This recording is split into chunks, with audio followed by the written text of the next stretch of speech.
my name is Holly Coull and my pronouns are she, her, and I am a teaching and learning lead for a primary multi-academy trust. My Pride Bite is my reflection from last year, which is to start small because you never know where it might lead. My reflection came from the fact that last year sometimes it could feel really intimidating, looking at and hearing about all the wonderful work people were doing about inclusion and diversity and pride, and sometimes I felt like I didn't know where to start because I knew I wanted to do something in my trust, but I didn't know which of the hundreds of things I could have chosen from that I should choose or could choose. Luckily, at the start of last year, we were given a task in our trust, and it was about choosing one area, and it made me really focus on one area specifically. It could be staff, it could be pupils, it could be families, governors, policies, curriculum, even that list is long.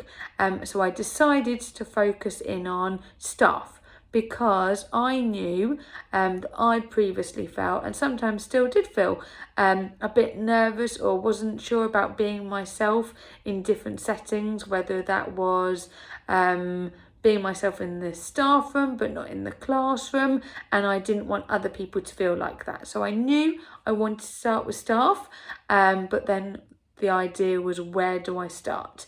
And I wanted to talk to everybody. Now, our trust is 500 members of staff, which might feel really big or feel really small, but I knew I wanted to talk to everybody. And how was I going to do that? So I decided to write a newsletter. My newsletter included my story, so people knew where my ideas and the reason behind it, and also I filled it with recommendations. I filled it with recommendations of podcasts, of books, and of places that people could go for support. It also meant that it was full of things for in the classroom, but also if you were teaching or non-teaching. So it had ideas and recommendations for children and adults. And I pressed send. Everybody got sent it, all the staff in all of the trust.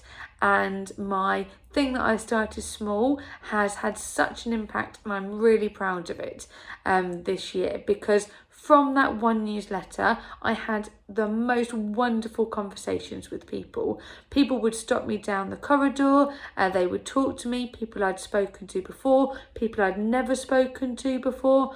I had conversations about the language I used in the newsletter, about how different it feels in that classroom or in the staff room. I had conversations about how wonderful the newsletter was and how they thanked me and the difference it might make, and those conversations have just continued. We had another newsletter. It also inspired me to then start a pride group in my trust, where the conversations have continued and will continue this year, which I'm really excited about. And it also led to things like the fact that I've been involved in the Pride and Progress podcast. And this time last year, I never would have thought about it. So if you've got a really long list of all the things you want to do, or absolutely nothing on the list because you don't know where to start, I just want you to choose something. It could be my idea, it could be a newsletter, it could be one of your own things. It could be what I did, and it was joining in with one of the events from Pride and Progress, because from that I could talk to and listen to other LGBT plus educators that, yes, sometimes it added to my list and I felt a bit intimidated, but mostly it meant that I could speak to other people and have other ideas, and it gave me the confidence to have a go. So whether that is wearing your badge, your pronoun badge, or a pride badge to work, changing a book in your school library, suggesting a change in a policy, whatever it might be, choose one thing, because you never know where it might lead.